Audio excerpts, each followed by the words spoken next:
Thank you, Madeline, for joining us. I'm so excited that you are here today and joining the Learn to Listen community. First, I thought it would be awesome for our listeners to just explain kind of who you are and what it means to you to be a MindWise mentor. Sure. Yeah. Thank you for having me. I love podcasts. They're so fun. There's something about it. It's just a really fun conversation, really. So that's what I'd love for today to be.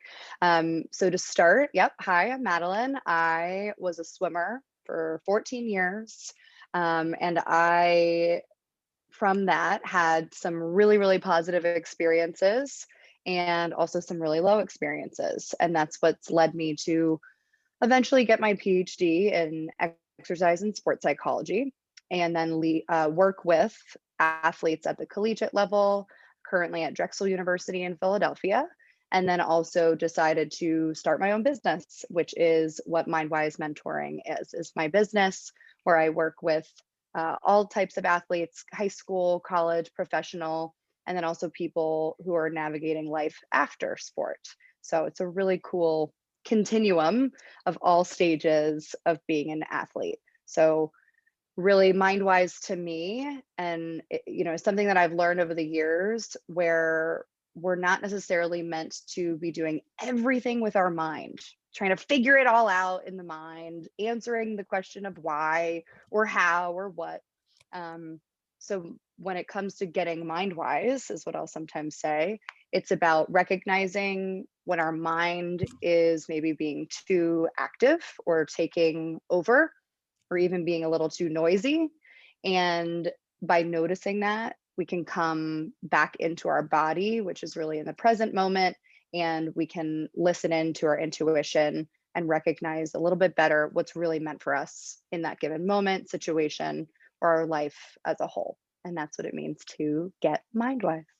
I love that. Yeah, as soon as I, kind of reflected on that, I think it's interesting because athletes, you're go, go, go and everything, and you don't really have that moment to take back and reflect on, maybe I'm exhausted today and everything I'm doing is so unproductive. And maybe you just take that as a sign, like go nap, get that extra hour of sleep or something, along those lines, or even go for a walk, whatever it is that you need to refocus yourself. And I love that little phrase of getting mind wise because it's so important, but I think it gets, lost in the dust sometimes, unfortunately. Totally. It's so easy to get swept away, right? Especially again, getting swept up in the noise of the mind and like, oh, I should be doing this or I need to be doing that. And as an athlete, I know for myself, I'll speak personally. I always thought I was so connected to my body and my body's wisdom because I was like, yeah, I'm an athlete. I use my body all the time, right? But again, we're really taught to use our mind instead of truly tuning in to the wisdom of the body. And like you said, sometimes the answer is we really just need to stop and rest. And we know as athletes, resting doesn't necessarily come very naturally. So that's a perfect example of something when we do take a moment, tune in, we can recognize what we really, really need, whether it's rest, whether it is to push a little bit more, or whatever it is. Maybe we need a snack because we're getting a little hangry. Something, anything, right? Yeah. So I love where that idea of getting MindWise has come from. hmm And when did you first, if you had to pinpoint when you started becoming aware of your need to, become mind wise, where on your journey was that? So really used to think I was a very self-aware person, as maybe many people do. Hindsight Um, 2020, right? yes, yes, it is. And it's not that I wasn't when I was in college, for example, but it really was that all of my environment or my experiences had conditioned me to overlook what I really needed, and instead, doing a lot of things for other people. I'm a very empathetic person. I'm a highly sensitive person. I'm just super tuned in to the needs of others. And so myself got kind of swept under the rug for sure at that point. And then for the next several years after college, too. So I would say I started really building my self awareness after we had a sudden death in the family, and it just led me to feel the need, not even just the want or any, like I had to look inward at that point. Mhm. Um, and so I chose to do that. And I started going to therapy, which I had done before, but like this was very different. I think this was, really much deeper work. And so I started going to therapy. I started meditating. Granted, it took me about 2 years to get into that habit, but now we can talk about that later. But it's become a really good process for me, a good practice. Um, and so this now, I'm 30 now, and I started going to therapy when I was 27 and a half. So the last few years Uh-huh. has been that journey for me of, again, getting much more self aware of myself, of the people around me, and what my needs really are. Yeah, I'd love to talk about meditation because I myself have been trying really hard to get into meditation. And, Mhm. I find that I usually meditate before bed for about 10 minutes. And, when I'm in it and I'm like every single day, super, hold myself super accountable, I see the impact like pretty short term. And I've been doing so for about a year, I'd say. Um, Awesome. yeah, which is pretty awesome, but it's motivating to hear you say even it took you 2 years to get in, because it does when I get away from it, like, I'm like, "Oh boy," like, Yep. I have to kinda get myself, remotivated to start it again. Sure. Absolutely. Yeah. And I think that's a big piece of it is the motivation. I was just working with a client this morning around why she feels motivation or motivation, yes, but also meditation would be useful for her, right? Because it's easy for us to be on this side and say, you should meditate. You try it, like, try to give that tool to people. Um, but we also recognize that when we're doing something because we're designed to, we're meant to, we want to, it's more exciting to us, or we find joy in it in some way, uh, it's going to stick a lot easier. Mhm. When we're forcefully trying to make something happen, I heard you say the word try, right? Like when we try too hard, I think that's when we actually end up facing more resistance. When in reality, can we just kind of let it flow and Mm. find some joy? Hey, this feels really good, and we use that feeling as motivation for doing something. And now I haven't meditated today because I don't meditate on a schedule. I just like to do it in my day when it feels really nice, and that works for me. Um, and I'm excited. Like I'm looking forward to whenever it is that I get to sit for my meditation practice today, which is a really nice place to be. Mhm. I really like that, I'm gonna I think take that approach where I don't try and schedule it and just really Yes. try and be in the moment and be like, "Oh," like, if I'm working or whatnot, say I need a little bit of a break, be like, "Oh, I can take it now." That's a really great way to reframe it. Yeah, And and exactly. you with an athletic background, as I'm sure you can really very goal-oriented, task-oriented, so I Yeah. think reading meditation is something not like I'm doing to achieve it, but just because I want to, that's a great way to refocus that energy. Yeah, absolutely. It's a really important lesson to learn. And again, all of us will be on different journeys. Every single person, every single athlete and former athlete, we're all different. And that's the cool part is everyone's super unique. And that's why I said when it comes to doing meditation more intuitively and depending on my day, that's what works for me in particular. And so for you, for anyone listening, right? Take it, try it. And if it doesn't work, leave it. That's okay, right? And you can try something else until you find the right way for you to just make whatever it is you want to work. Yeah, and definitely a trial and error period with that as well. Like Totally. part of the journey is finding out exactly what works best for you and what you do like and what you don't like. Yes. Um, Yes, yeah, exactly. yeah, and I'd love to hear too. Kind of, you mentioned before that you had a tendency to put others before yourself, and I'm very similar. So I'd love to hear some of your techniques maybe as to how you started to shift that mindset of, filling your own bucket a little bit more perhaps than giving everything that you had. Sure. So I'll say disclaimer, it's not really that easy right off the bat. Yeah. And so just like anything, similar to how we were talking about starting a meditation practice or anything, um, take it one step at a time, Mhm. really. We don't have to go from 0 to 60, or to use a swimming pun, we don't have to dive right into the deep end of saying no to people, or, stepping back and protecting your own energy. We can do it in more bite-sized or manageable ways. Um, but I will say, because saying no is a big piece of it, Yeah. right? Being able to say no, and or even to have someone ask something of you and to say, you know what, I just need to think about that. I'll get back to you. Mm. Even that, because it's not a no, Yeah. but it's a pause. And even that pause can be challenging when you're really used to saying, oh, yeah, absolutely. Of course, I'll do that for you. Of course, of course.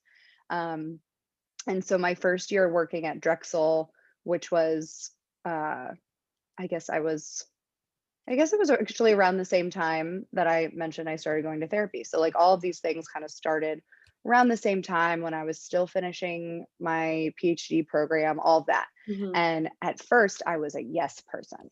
Everybody was asking I was brand new, like brand Mhm. new to that role. All the coaches or whomever would just ask me, "Hey, could you do this session at 6:15 in the morning?" I'm like, "Absolutely, I can." Well, let me tell you, I'm not a morning person.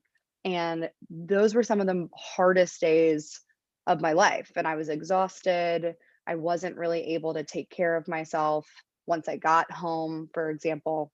Definitely wasn't exercising, probably wasn't eating right, definitely wasn't meditating, um, because I was saying yes to things that just weren't in alignment for me, Mhm. but I thought I had to. So since that period of time, it's been more so about either setting the boundary of, no, I can't get up for that time period. Like, that's just not going to work. Let's figure something else out together that does work. Or again, it's about taking a pause. Hey, let me think about that and I'll get back to you. That's usually a really good place to start for people, giving yourself the pause and the moment to really think about it or sit on it, sleep Mhm. on it type of thing. That's really useful.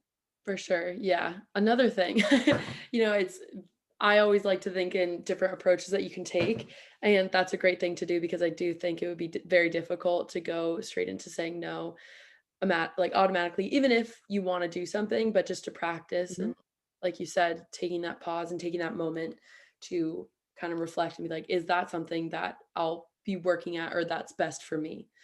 Um, Yes, absolutely. And I'd love to learn more into, your, like you said, PhD program and kind of what you learned through the education part of it, because, in this field, I think there's experience, what you gain from experience, but then there's also education and what you're taught. So myself, obviously, not having gone to upper level education for, being mind wise or for psychology or social work or any of these fields, what have you gained from that experience? Sure. Yeah, I gained a lot. I'll say that much just to start. And it's wild because I finished school in 2019. So June 2019. It's about 2 years ago now. Um, and we covered, just about everything, because that's just how grad school is, just Mhm. about everything. And yet, when you do get to that higher level, it often becomes more specific, right? So again, like exercise and sports psychology is clearly a specific area of Mhm. focus. It's when I was able to do my dissertation research on the transition out of sport, and that's why I do really love working with people on that part of the continuum as well. Holds a really close place in my heart. Um, and then school gave me the upfront tools to bring into my work. right? Mhm. It gave me the theory, it gave me evidence-based practices that I used pretty much to the letter when I first started working. And I would call it maybe a good home base. Let's go with that, Mhm. right? It's because that knowledge has become a really good home base um, for the way I do things. But it also gave me the confidence to step out of that box when I started gaining the experience, like you were talking about, having both sides of that coin. Once I got the experience and I was able to kind of play with, you know what, I love how I learned how to set goals in school, Yeah. but I prefer to, with a lot of people, maybe be a bit more intuitive or more situation based than trying to keep it super structured based on what we learned in our textbooks. Um, so, really, that home base is a nice place to come back to. We got the evidence, we know these things do work, but it's also okay to step outside and experiment because that's really what school is about too, right? Right. It's about experimenting, going from one place to another, trying new things, and yet having an awareness of where these things came from. And with that, would you say, because I have to imagine that there's some element of uncertainty or fear, when you are branching out from what you're, applying what you learned in school. And so, with that, did you ever have like any uncertainty when dealing with clients and, having to kind of pave your own path in your career? Absolutely. Absolutely. Uncertainty is a part of life. And I Mm. think we all learned that, especially over the Yeah. last year and a half with what's been going on in the world, right? Is that no matter what we think with the mind, we are always going to be uncertain because we can't control pretty much anything but besides ourselves, Yeah. right? Truly, we only have full control over what we do, our actions, our words, our responses, behaviors, all of that. Whereas everything around us is constantly changing. And so there was definitely some uncertainty around, oh gosh, is this going to be okay? Is this going to work? Are people going to like this? People going to like me? Like, are they going to be okay with that? Um, and so taking, again, the structure or the home base of what I learned, plus this more, again, like intuitive, flowy, flexible, really Hmm. approach to the work. And then taking a good hard look at the person sitting in front of me, the Right. person I'm talking to.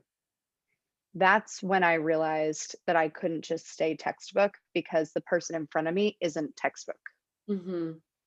And each person, whether it's in a physical chair in person or it's in a Zoom room, which is just as fine, right?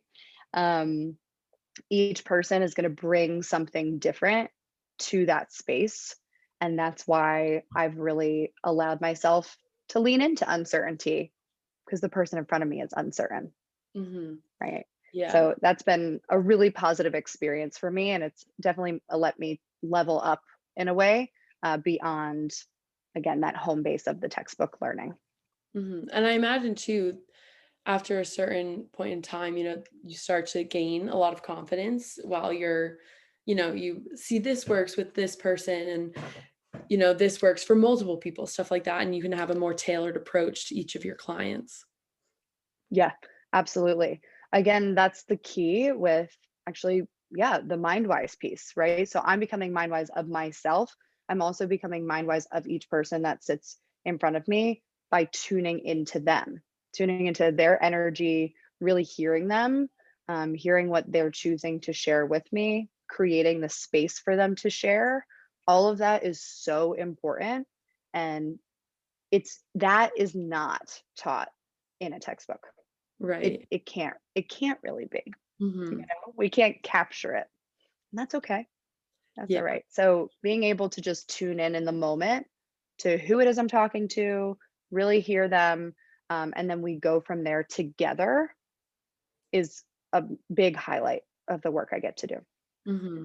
For sure. Yeah. And, that I always say I love human connection, and that's what drew me to Yeah. psychology and just mental health in general. And so that's the most beautiful aspect of something, right? Is when you can find something that you can connect with someone on and just take it and run with it and see how that develops your relationship and your understanding of each other and of yourself as well. Yeah. So I think that's, of course, what I'm always striving to do in any aspect of my life. Um, but I'd love to dive deeper into, what inspired you in your own collegiate career to pursue this professionally. Like what was it about swimming? I was reading a couple of your posts, just more recently on, body image and being in a swimsuit and everything, that comes along with that. So I'd love to hear your insights of to kind of the trajectory that you were on as a swimmer. Sure. Yeah, I mean, I'm glad you brought that specific piece up because you know what? I'll be honest, body image for sure is still something I work on to this day because Mhm. it's something we have for our lifetime, right? Our body. We're stuck with So do it. I. Here it Yeah. is. This Right. is my body. Here it is, right? Uh-huh. And clearly it's changed and changed and changed since I started swimming when I was 8. Um, but the one thing that really stuck around in that time period from 8 to 22 was that I was in a bathing suit almost every day of my life. Um, and I'm not going to say that body image doesn't affect everyone equally or in some way, but when we are in a bathing suit, there's Yeah. nowhere to hide. Yeah, There's right. nowhere to hide. Literally. Uh-huh. Um, you can't really wear makeup because it'll come off. So that's one thing that goes Mhm. out the window. And you can't, hide anything. Not that we should be hiding, really. But the point is that we're all out in the open when Yeah. we're wearing a bathing suit every day, especially when you're starting that as a child. We know kids are mean sometimes, right? It's that type of thing, all of that. Um, and so I definitely struggled with it, but I also never really talked to anyone about it while I was growing up. It was something that just kind of sat in my own mind Mhm. throughout that time period. Oh, I wish my inner thighs were smaller. I remember a group of friends being like, "What inner thighs? Like, what are you talking about?" And in my mind, I'm like, "Oh my God, my inner thighs are the worst," right? Yeah. And that was a really interesting process, just growing up as a young woman, and all of those types of things coming in. And then from there, too, when you are racing, when you're competing, if we are striving for a performance, like our best performance, our peak performance, then we can't really be self-conscious. Yeah, Being self-conscious is taking up space for you to perform. for So sure. you really have to find a way to let that go in the moment. And my best performances, I wasn't thinking about my inner thighs. Let me just tell you that right now. It wasn't there, right? Uh, but in other moments of the sport, it was. And Mhm. that was for sure challenging. So having some of those really high moments and experiencing the highs was awesome. Having some of these lows was also really challenging. And then it led to the end of my sport career, feeling really, really upsetting, really tragic in a way. Oh, can you edit this for a second? I'm sorry. My dog's freaking out. I don't Yeah. know what's going on. Do you mind? I'm No, so no, sorry. I I didn't mean to stop not in at the all. middle. That was a terrible place. I don't know what he's doing. I'm really sorry. This never happens. Yeah, no worries.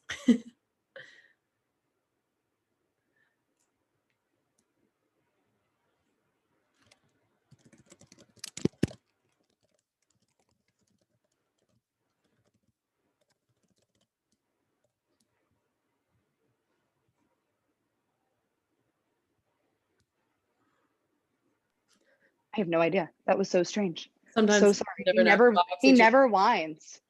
He never whines, and he's like being really whiny, which is very strange. I no, took him home or took him back from my parents, his grandparents yesterday. Maybe he misses them. I don't know what's going on. Oh my God. Okay. Sorry about that. And now I, of course, though, forget exactly what I was saying. That was a terrible place to stop, but I couldn't help it. Okay. Let's see. no worries. It distracts you. Yeah, I can make it I work. know. Yeah. Okay. Thank you. I apologize. Hmm. Oh, transition. I know it. That's where we were. So really the end of my swimming career touched the last or touched the wall for the last time. You know, when I touched the wall for the last time, it really felt like a piece of me died. Mhm. Honestly, like a piece of me died. It felt like it left my body. It was a really wild, really visceral experience. Um, just because internally, maybe I don't know if it was that I wasn't ready. I don't know if it was something else, but what mattered was that it hurt a Mhm. lot. Yeah. And I really didn't want to think about swimming. I didn't want to think about a pool. I didn't even want to think about being an athlete right after the fact. Like all of it, I just kind of wanted it to go away, Melt away, basically. that part of your life. Yes, exactly. Which we know doesn't happen unless we really manage it or deal with it in some way. Um, so in time, those things slowly but surely just kept coming up for me until, again, I got to 27 and a half and had to finally deal with everything at once, all of my stuff Right. that I've never really dealt with. Um, but I guess when I started studying sports psychology was before I was dealing with those things. And I just realized I wanted to become the person who I didn't have when I Right. was swimming. I Mhm. wanted to become the person who I wish was there to support me and other athletes through the ups and the downs of being an athlete. And so my hope is that I have and will continue to be able to support athletes in whatever stage they are in, um, and beyond, Mm. because it's a privilege to support people and to have people choose to trust you in whatever they're trying to navigate. Yeah.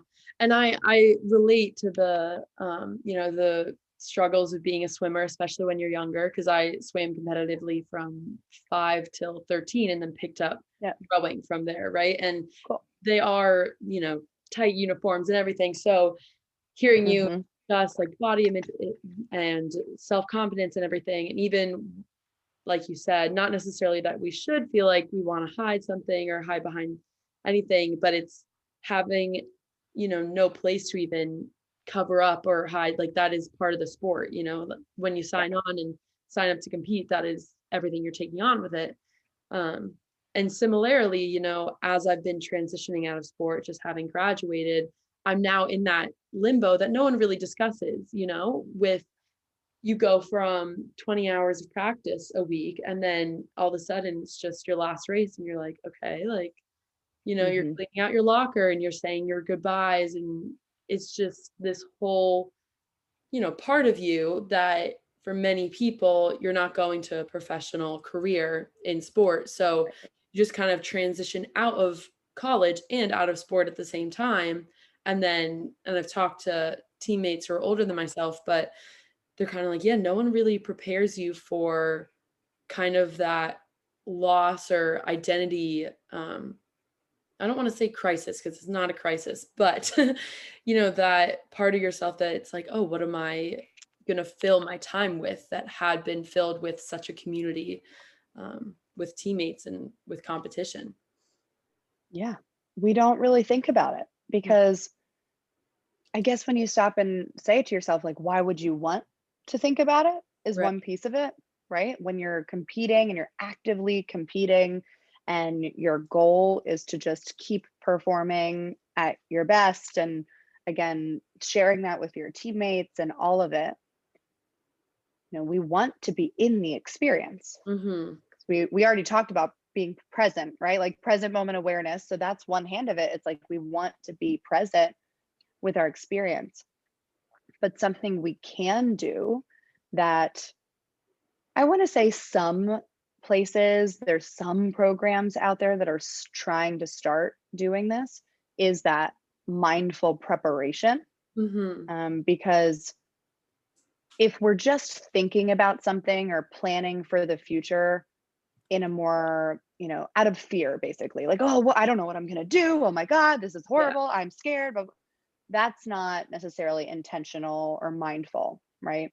But when we take the time, we set that time aside, we're actively participating in learning about, well, yeah, outside of sport, what are my interests? What Mhm. do I enjoy? Um, it goes the same for school. You know, obviously, being a student athlete, you are meant to be studying to do something, but then again, we can always change our minds too, is Yeah, the thing. right. Um, yeah, so it's really about exploring.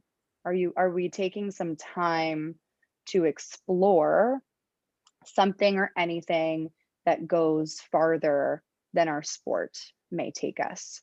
Um, and that starts with just exploring yourself, Mhm. right? Going inward and looking inward at who you really are, because sport is what you do.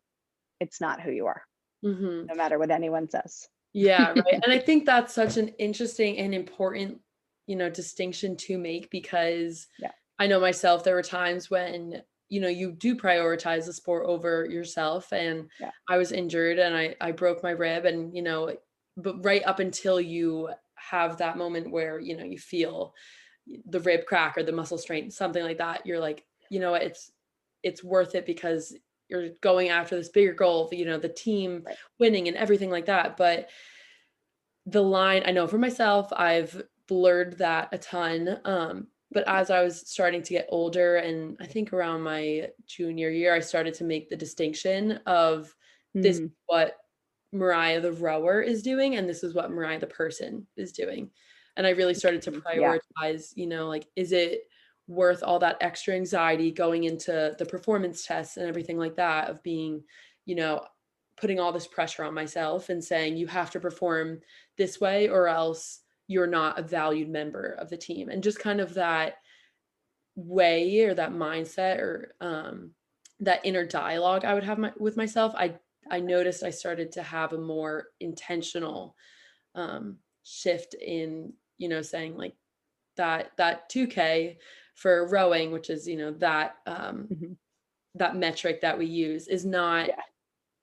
you being anxious and speaking to yourself like this is only hurting, Mhm. So Right.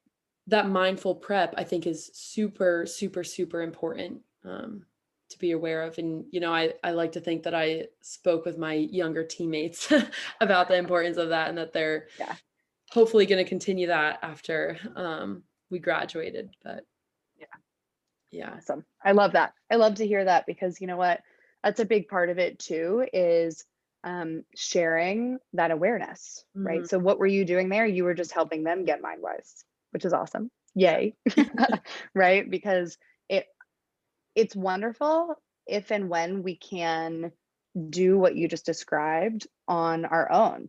Oh my gosh, how cool, right? And it will happen sometimes. That's really, really beautiful. And other times it really will take something from outside of us, typically just a person, whether it's someone like me or it's a teammate or it's a coach who happens to really have that really beautiful and powerful awareness.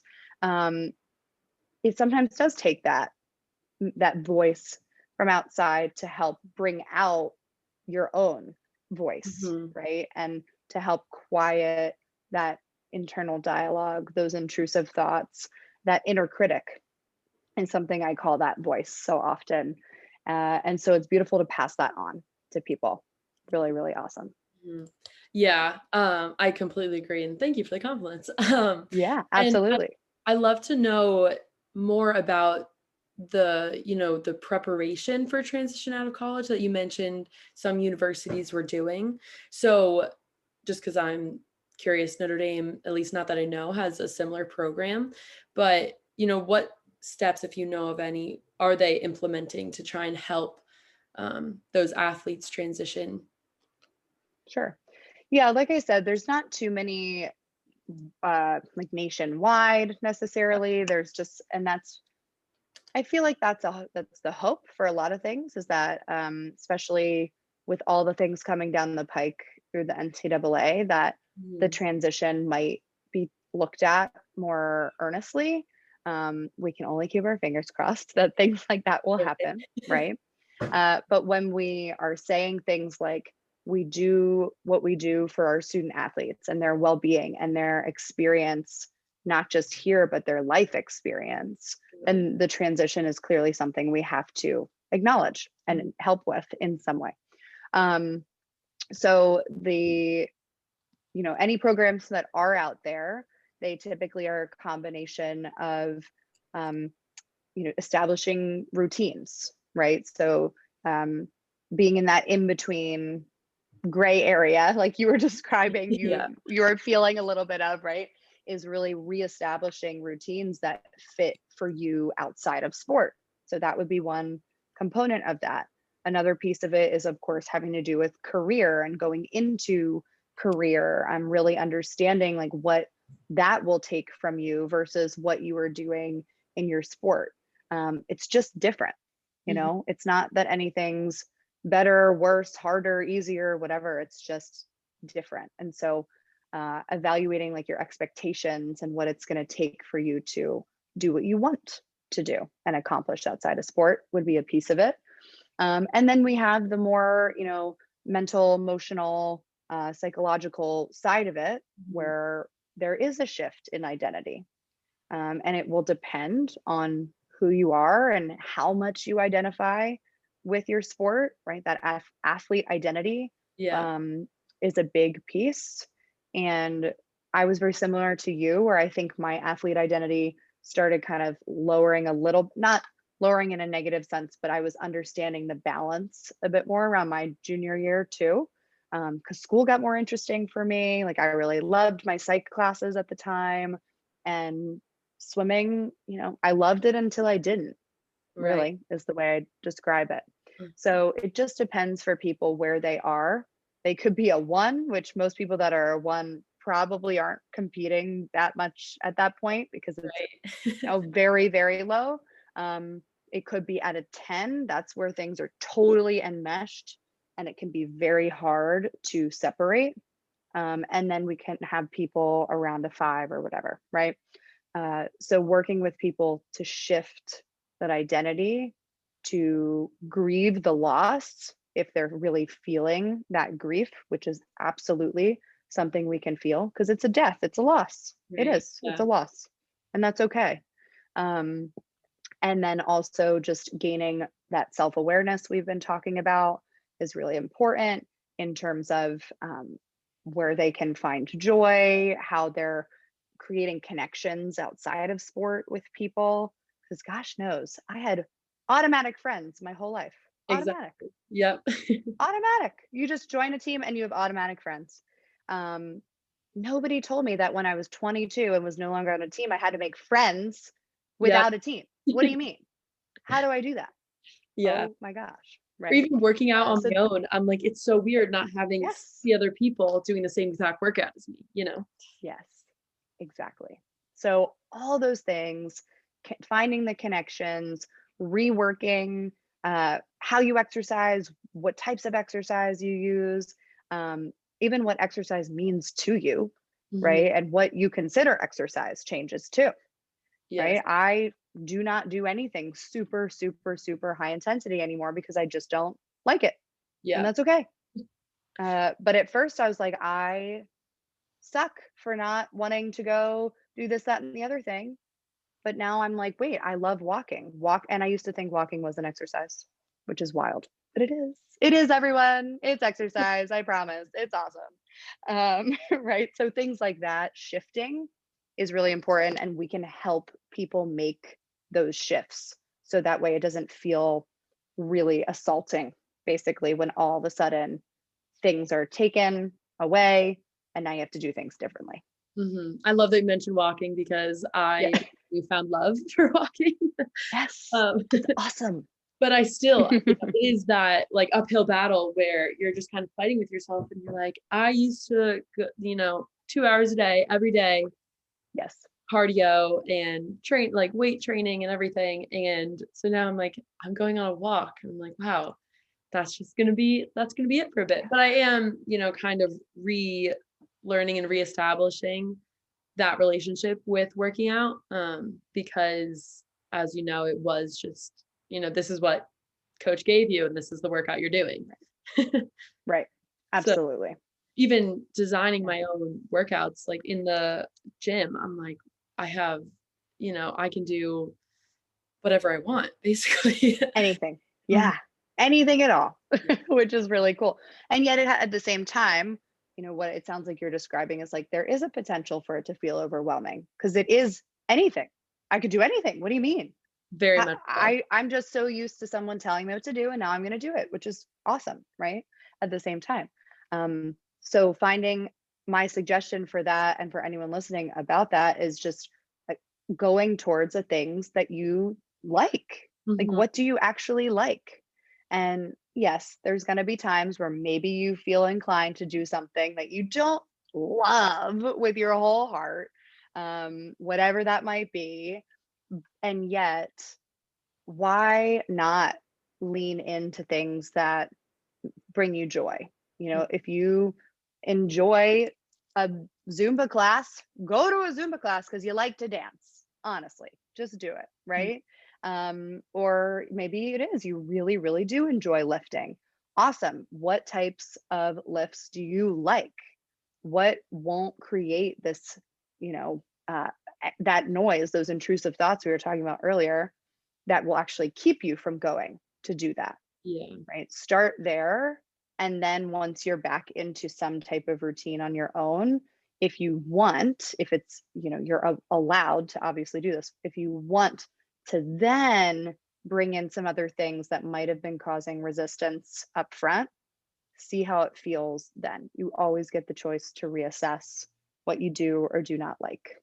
Mhm. And that's yeah, exactly. There is that duality of it being exciting, but very overwhelming. Yes. Um, Yeah. 'Cause it is just different, right? So Yeah. and I think it's funny too, because after I'd finished my swimming career, I was like, "You know what? I don't think I'll swim another day in my life." But then you start to miss it. And, Sure. rowing, same thing. I was like, "I don't know if I'll ever get back on that erg again," you know? Hmm. But now I'm like, Sure. it feels so weird without it. Um, Yeah. but yeah, and it's having, Yeah. like all these new classes that I can go to and finding another type of community within working out, because Hmm. I do miss that part, of Hmm. organized sport. Um, but then there's so many things nowadays that you can reorient your life to, like Orange Theory and CrossFit and like F45, all these classes that really establish the same sense of community, which is awesome. Yeah. Um, Yeah. It's just about finding where you fit, right? That's where the uniqueness comes back in, and the trial and error piece comes back in too. All of those things, more or less, there's maybe one in there that you mentioned that I hadn't tried, but I tried all the rest of them. And mhm. then other things, right? Like other types of gyms, um, until I realized that I like working out at home. Oh. It's so funny. It's so funny. But again, that's where the differences come in. For me, I enjoy it. Over quarantine, I actually have established my yoga practice because I got to do it over Zoom, and I really liked it. Uh-huh. And now it's a very solid practice for me, because I still get to do it at home. I don't have to leave and get in the car and or walk there or whatever. Um, and yet I'm getting to join in community with people online and doing my yoga practice, but while being in my own energy at the same time. And so that's taken many years for me to figure out that I match with the best or align with the best. And not to say it will take others many years, but that's why I do what I do, helping people to kind of speed up that process a little bit. And other people out there are open to supporting people through that as well, because you know I don't need anybody to take 8 years to figure that out. I would be happy to help people figure out much faster. But then again, it was my journey, and that's okay, Mhm. right? Right. That's perfectly fine. Yeah. Yeah, and isn't it funny too, maybe without COVID, you would have never have experimented with, you know, having your own yoga practice and everything. One Yeah, of those absolutely. unforeseeable futures. And two, Yes. in addition to your yoga, you also wrote your book. And I was going to ask, I Yeah. have to imagine when you're writing a book, there's so many things that you have to cut out, and because you only have, so many pages to write everything sensitively, and to fit it into a book. So what was that experience like? Yeah, so I have always wanted to write a book. I Mhm. don't know when I told myself I wanted to write a book, um, but I just feel like it's something that's always kind of been there. I did always want to write a book that would be some form of like self-help or personal development for sure. I just didn't know what to write about. I had Mhm. no idea what to write about. Um, and it was, I guess, the idea came back to me last April-ish. So April 2020 was when all of a sudden I'm like, huh, I'm getting this itch about that project of like, yeah, Right. that actually is something I want to do. But then I put it away, didn't think about it again for many months. Um, all of a sudden, like 6 months later, the itch came back. This was now like November of 2020. And I just really stopped to think about it and thought about all of the athletes I work with, thought about a lot of the work I'd done with myself and what I'd come to realize about myself. Um, but most importantly, the athletes and clients I work with, Right. because most of them, a large, large, large majority of them that come to me to share things with me are some are introverted, not all of them, but some are introverted, some are shy, and most are highly sensitive. And I am highly sensitive. And I didn't know what that was several years ago at all. Um, but once I started noticing similar traits, similar qualities, even similar stories between what I'd experienced in my life and what they were currently Mhm. experiencing, that showed me that this needed to be talked about. Um, that we can be highly sensitive, which, from all that I've learned about it, is a trait. It's just a part of who you are. It's something that most often you're born with. Sometimes we have life experiences and it makes us more, in tune or sensitive to our environment as well. But a lot of the time, it's just we are highly perceptive, is another word for being highly sensitive. Um, and we can be highly sensitive and an athlete. Mhm. You can be both because, like we said, being an athlete is something you do, playing a sport is what you do, but being highly sensitive is who you are. So it's about coming together with who you are in your sport performance.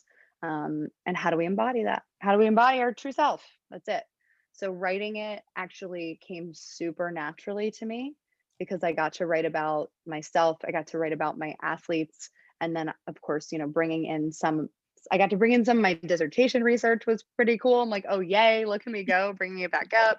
Um, and then also other research as well. But the writing just came right out, which was very, very beautiful of a process. So I wrote it in about 10 weeks, which is Wow. wild to think about.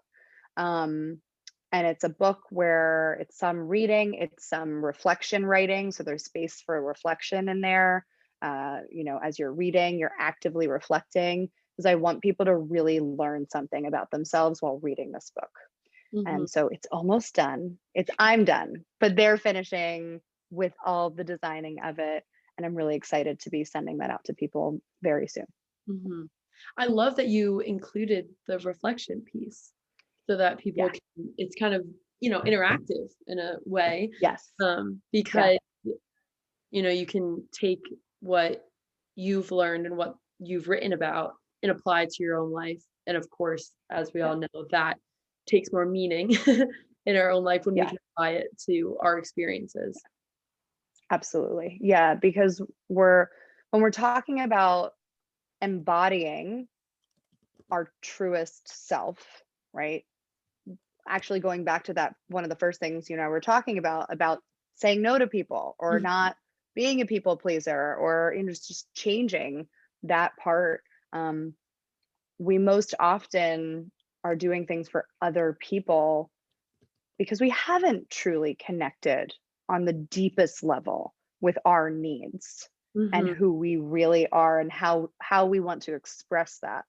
in the world. And it's often pretty scary to Right. do that, right? When we're so used to, just doing things the way sport asks of it, or the way our coaches ask of you, or the way our parents ask of us, or Mhm. anything in our environment leads to us covering up who we really, really, really are. And so when it comes to uncovering, or the word I like to use is unbecoming, so we unbecome all this stuff we picked up that isn't really us. To do that, it's not passive. Like, this Mhm. is not a passive process. You can't just sit there and casually read a book, which granted is great for us, for a lot of other things, right? But you can't just sit there and like let it go in one ear and out the other and expect it to just integrate and us to all of a sudden, you know, rise from the ashes being our true self because we just simply read the book. It's about taking the lessons, applying them to what's going on in your life or in your past, etc. Setting different intentions for yourself, recognizing what your strengths are, what brings you joy, all of those types of things. Um, and then by the end of the book, I explain, I think at least five, it might be six, I can't remember, practices, like embodiment practices that you can start trying out to really unbecome those that conditioning, any conditioning that we've picked up.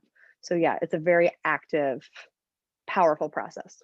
Mhm. And I love that, and kind of giving power to the reader to take that action and make it a goal of theirs and really integrate it into their life. And I love too saying that, you can be a highly sensitive person and an athlete at the same time, because I think what gets portrayed, or what gets lost in the messaging a lot of the times, is that with athletics and with competing, you have to, shy away from any vulnerabilities, any weaknesses, because you are a competitor.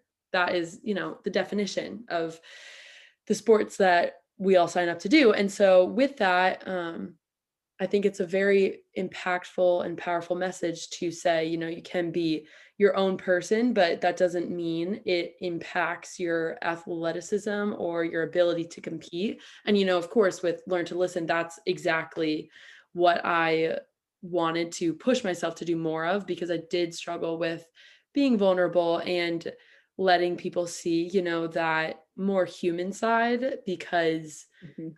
you wanted to be portrayed as this powerful athlete who, like, nothing could get to me, like, I'm constantly on, and I will be, you know, a competitor in every aspect of my life. But I love that messaging, and I can't wait, for the book to come out, and I'll have to, Yay. Yeah. um, Yeah. I appreciate you sharing that reflection of yourself because it's, in sport, we're taught to be strong and mhm, tough. And what I wanted to do, or want to, because since it's not out yet, and I know it will happen through just all of us doing, like, you sharing these stories is so important, right? And other people sharing their stories and supporting one another through this is take back the power of what it one means to be sensitive, if you are sensitive, right? And if you are a highly sensitive person, especially, um, because being sensitive isn't negative. yeah, Being sensitive is can be a strength if you choose to see it that way and use these traits to your advantage. And so that's a big piece of it, is like, let's change the paradigm of what it means to be strong in sport and recognize that asking for support is strong. That's probably the strongest thing we'll ever do, mhm, is decide that we need help I couldn't agree more. with whatever it is. It's extremely strong and it's extremely brave to look inward and decide you need support. And that's not what we're taught in sport. So it's clear right now with everything that's going on, that people are starting to have that conversation, Mhm, right? And recognizing, hey, everyone is different and everyone deals with things in their own way. There isn't one way to do it. and there isn't one perfect description of athlete, Yeah. because each one, now we have the Olympics, fingers crossed, happening, of course. And you look at all of them, and all of them are the best in the world, but they're all different. And Hmm. that's a really, really cool, you know, model to look up to. That's why we do look up to Olympians, even though now I'm so much older than so many of them. I'm like, what is happening? Not so much, just kidding. I shared how old I am. I'm not that old. 30's not old, people. It's awesome. I'm young, right? But it's wild to see like young 16, 17, 18, 19 year olds in the Olympics and continuing to really admire them for everything that they're doing. So can we take that power back and say, hey, sensitive is strong and beautiful, and we can cry and we can express how we feel, or we can just, recognize, hey, I'm feeling overwhelmed. Can you support me through that? That is strength, and whether you're an athlete or not. Hmm. Yeah, and I truly do think that I like to think that we are on the best trajectory that we have had ever. Yeah. That being said, there's still so many more things that we have to do Yes, to truly get, exactly. you know, to where it should be. But I Yeah. love, with the Olympics especially coming up, yes, fingers crossed.